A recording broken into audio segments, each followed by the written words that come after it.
This is Cyberpunk 2077. We're on Xbox Series X taking a look at the game. It does not currently have Xbox Series X optimizations. That's going to be coming at a later time. For now, we're just getting what are inherited Xbox One X enhancements, and we're going to be kind of going over the details in that regard. So I've previously played the game on Stadia. I played through it there. It was a really, honestly, quite a perfect experience on that platform. Obviously, it's going to be a little different when I'm playing here because I'm actually getting a native feed instead of a streamed feed. So it actually is somewhat improved in a number of ways, and I think that's actually quite impressive in regards to what they've improved here and just the difference in the game. So we're going to be talking about what this has, jumping back in when the game is optimized down the road, and also just the features at the current point in time. So yeah, Cyberpunk on Series X. So the Xbox One X enhancements. What are we getting here? We're getting two options. We're getting graphics for performance and for quality. Now, when it comes to performance, which is the standard mode, that's a locked 1080p, 60 FPS apparently unlocked. And then when we're going to quality, we're getting a dynamic up to like 1800p at 30 FPS. So with that, as odd as it sounds, this was working a day ago because I guess they patched it with a large update yesterday that I actually had to sit through. So settings actually don't work now. So as you can maybe hear, I'm clicking the B button. I can't exit, but if I go back to performance, I can. And that's not great for me either because I can't turn off copyrighted music, so some parts of this might be quiet. So you see again, tapping that and then clicking off, and it just works. So I can speak for performance mode because I was testing it out before the update. It's actually pretty good, but I can't directly show it to you right now, and maybe if there's enough demand for it, I'll do a follow-up video where I just kind of focus on the visuals, because they appear to have broken the settings for the game, which is not great, obviously.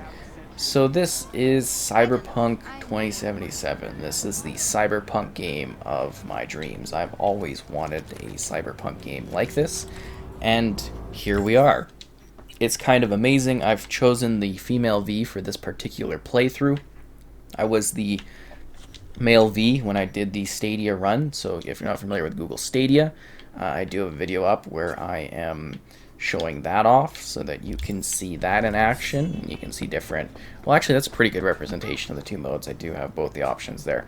But yeah, it does actually look really good in this regular performance mode. It also seems to run quite well. I think it's a very wonderful game. I definitely do love this title. I've had a great time with it and a lot of fun. And it's an open world, well, RPG game where you're going around working through this narrative, completing these quests, and generally just enjoying what this intense large-scale game has to offer. So now in this particular save, I'm up to 11 hours played, and while that might not seem like a lot, keep in mind I did do a run on Stadia the whole game, and I'm actually right at the point where the game would be ending at this point. Like, this would be the end of the game where I'm going to go and do this meeting here. So I'm actually at the same point technically where I filmed the other one, because when you finish the game you go back to that save of no return and you keep on playing from there with a bonus thank you item or whatever, unlock or something like that.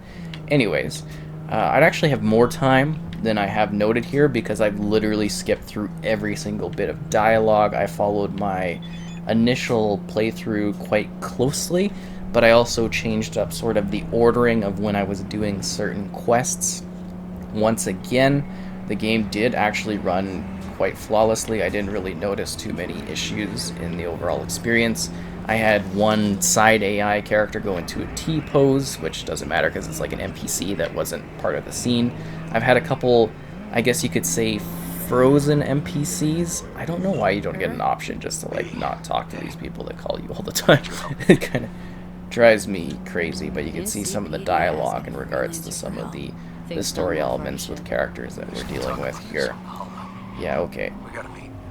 When and where? Yeah, okay. Now let's just get through the chat here, River Ward. I'm trying to do my thing. If you would just shut up, that would be fantastic. Great. Yeah, it's got to call you with a billion things. Anyways, yeah, it's actually fairly expansive, so I probably spent a lot more time, or I would have spent more time playing the game if I didn't skip all of the dialogue sequences, is mostly what I'm trying to get across when I am talking about the time spent in this game. And I wasn't even expecting to spend that much time playing this again, but I actually really, really love this game. Like, I seriously just find it absolutely amazing.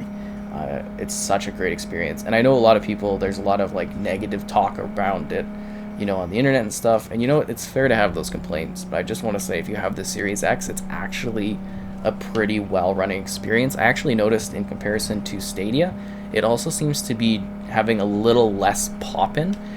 You're seeing pop-in in the environment here a little bit as we're driving quickly down the streets, but I'd say it does seem to handle the pop-in a little bit better, in my opinion.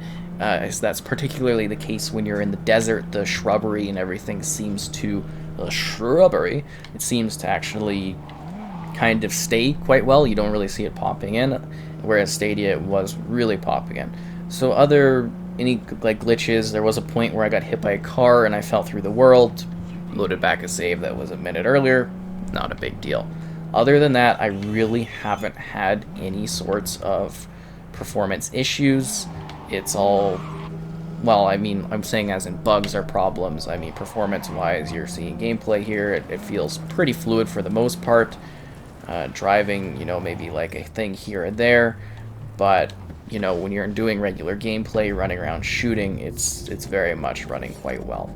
And I know we focused a lot on performance, but this is mostly what I'm guessing people are wanting to know about the game first and foremost, just due to the situation and the dialogue online with it.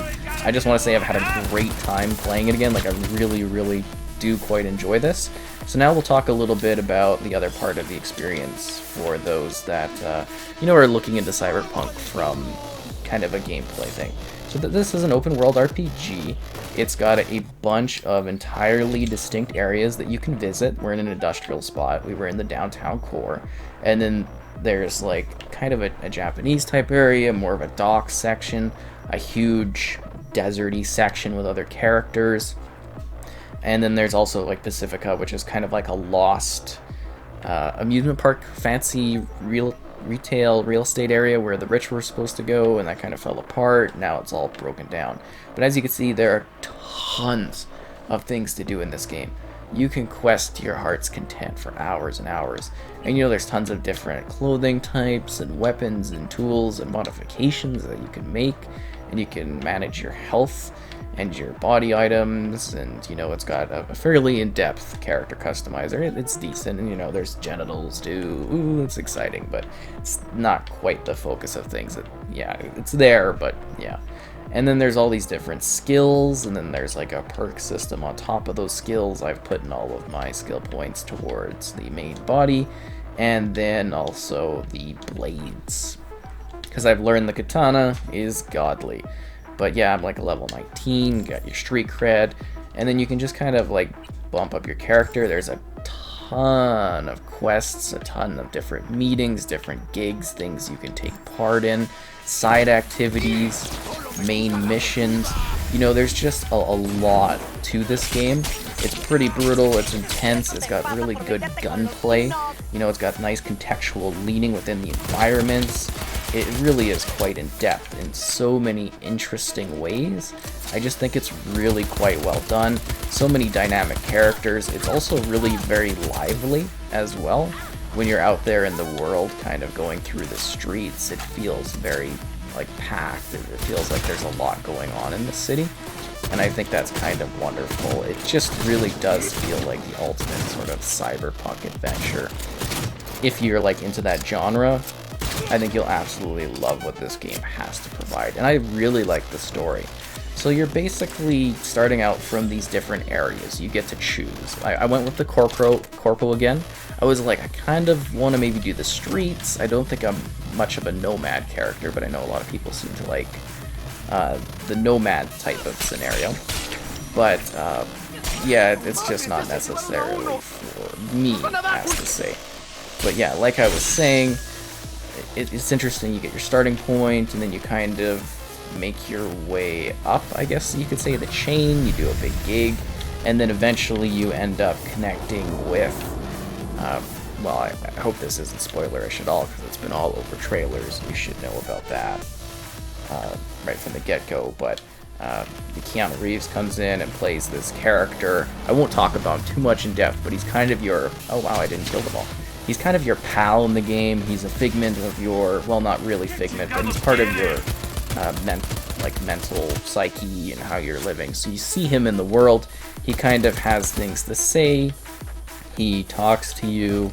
He discusses key points of the experience and the story.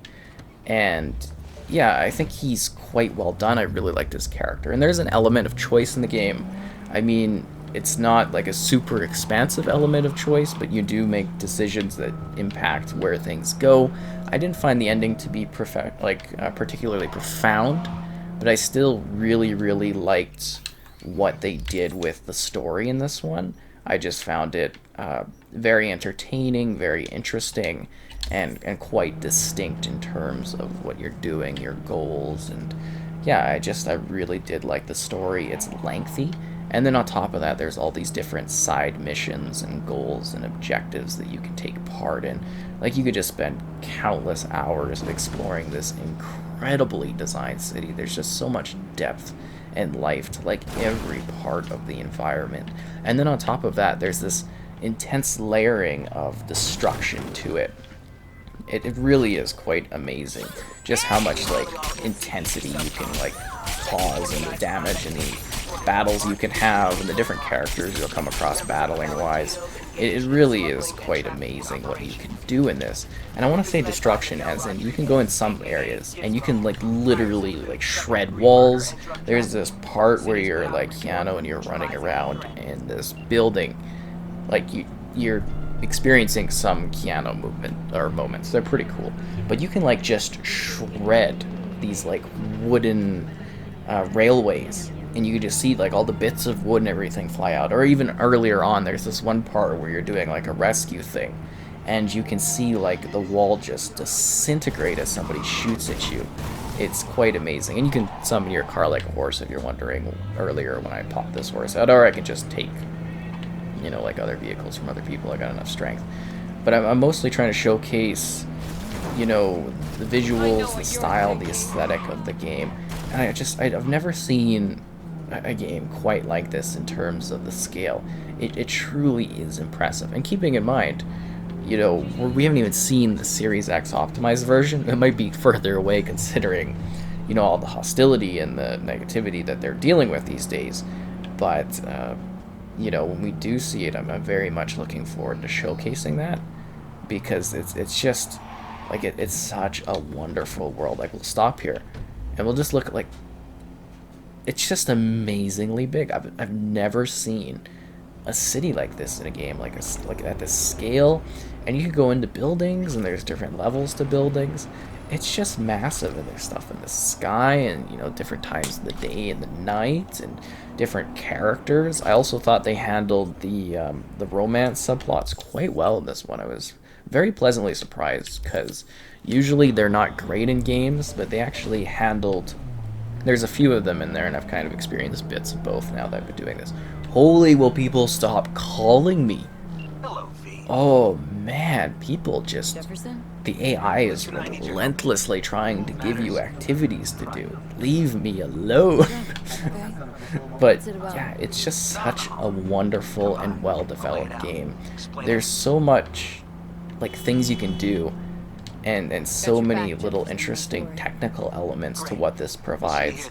It just is quite amazing, the scale of this one, and all the different activities and, you know, different missions and characters you come across and side things you can take part in. And then there's like real world activities, which you've been kind of seeing what I've been doing, you know, dealing with certain enemies that are bad people or bad activities that are going on, and they give you like street cred and all that.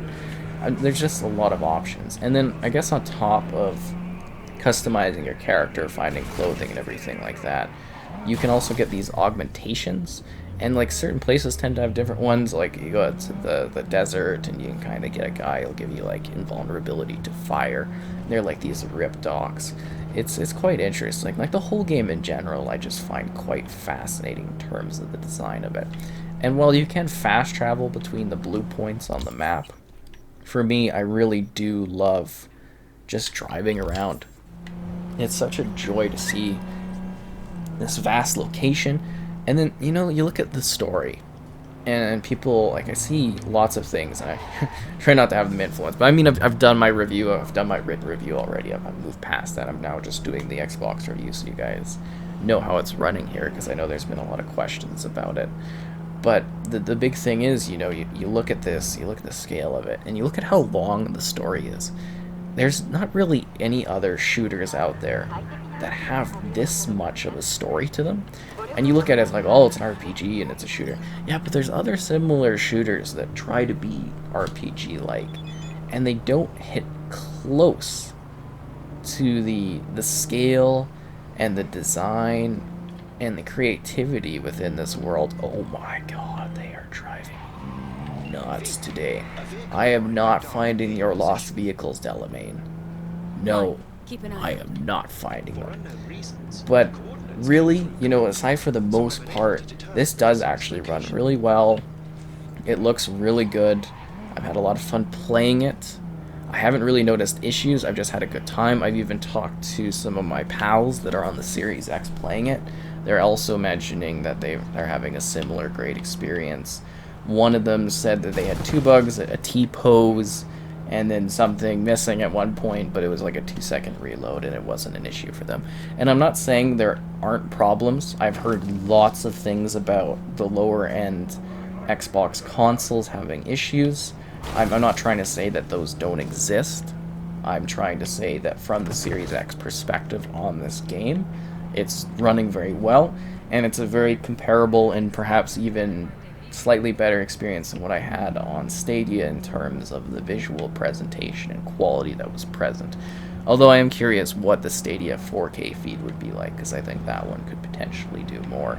It just seems like this version handles the pop-in a bit better. And I'm having a bit more fun with it because I'm also really aware of what I'm doing. Like, I kind of rolled through the other one pretty effectively, but looking at this game, I'm also very, very effective at what I'm... Did I drive all the way down into the core again? Oh, I'm trying to, like, get to... Where do I want to get to? Creek Lope.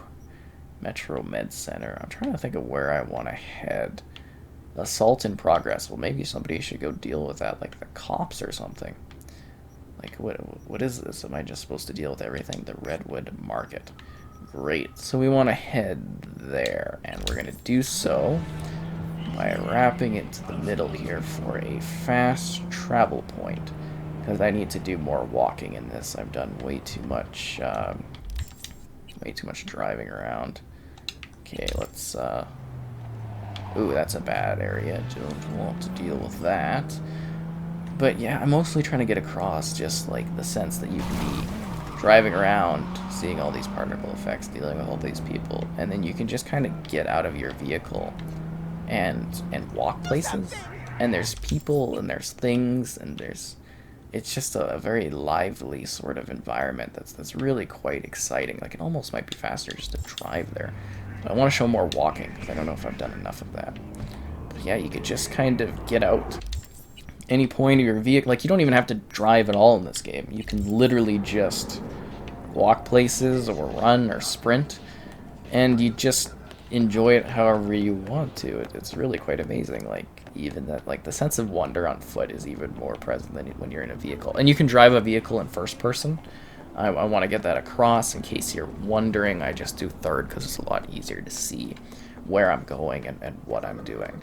But I've had a lot to say about it, and I hope you've kind of gotten an idea of, you know, the style of play present here. Don't run into traffic. The cars can knock you over. It's bad, but yeah, just the scale of it, the different characters you can meet. And we didn't even really explore necessarily too many locations, which I think is a bit of a shame. But it's just got like a lot of content here. So many different characters that you can meet, so many different Experience things, all of Chromanticore's places you 62 go. clay. And it's constantly feeling fresh, I think is the biggest thing. Is this like a good, I don't know if the Redwood Market is the best place. Maybe the Kabai Market. I think that's one I like going to. We'll go there because I think that's what I'm thinking it is. I just want to show off one of the denser areas of the game. And it does run really fast too. Like it loads really quickly. You're in the game really fast as well. I'd say it's also comparable to Stadia in that regards when it comes to how fast you're loading or unloading into things. But yeah, this is just one of the market areas that I wanted to showcase. There's other ones that are a little better, a little bit more dense, but this one's kind of cool because you're sort of, you're just seeing people. There's like great street density on the platform. It's quite nice. Lots of NPCs walking around, doing their things, living their lives, being cyberpunkish with robotics, and they seem quite varied. When it comes to jacking vehicles, I did notice some of those characters seem to be a bit repetitive, but when you're out on the streets roaming, I haven't really noticed too much repetition in the characters. As I run across, they could just be triplets. As I run across three that are similar. But they very well could just be triplets, just saying. But yeah, it's just kind of a really lively, dense area. There was that kid again. Unbelievable. Totally goes against my point, but for the most part, just like every area is like structured a little bit different, and there's just so many different things you can see and places you can go. Where is this? Is this the motel? Rocky Ranch, mobile camp. Have a fun moment with Pan Am there. There's the Wraith camp. Is this? Where's the Lucky Motel? Sorry, I'm trying to find Sunset Motel. We'll go there. I think the other motel's the hardcore one where it's all bad and stuff. Not a great place to be or bring your kids on your desert vacation in Night City, this weird dystopian cyberpunk world, which has like really exciting and interesting lore to it. Oh, and sometimes there's weather variants. That was one visual issue I guess I could mention, is that sometimes stuff pokes through the fog, but that's not a big deal at all. At least I hope it's not for people. But yeah, this really is quite wonderful. Are those floating? That's a new issue. Invisible lamppost. Huh. Jeez. Interesting. But yeah, I think this is a good way to take in what the game has to offer at this current point in time. I don't think you're necessarily going to have as many issues as you would on a different platform. Oh, Delamine, I want to just destroy you for some reason. One of my missing vehicles could be Hello near your there. current position. But yeah, it's a really exciting place. There's so many things you could do, so many things you could see. I know I've said that a few times over and over again, but I'm trying to put that in there, that you can spend like countless hours exploring and just getting lost in this insanely cool and detailed world. And you can also battle and cause mayhem and problems if you'd like. I mean, the choice is really up to you. It's just kind of wondrous to take in this vast city and see what this world has to offer. Because I've always wanted a cyberpunk game like this, and I think this one hits the mark for me.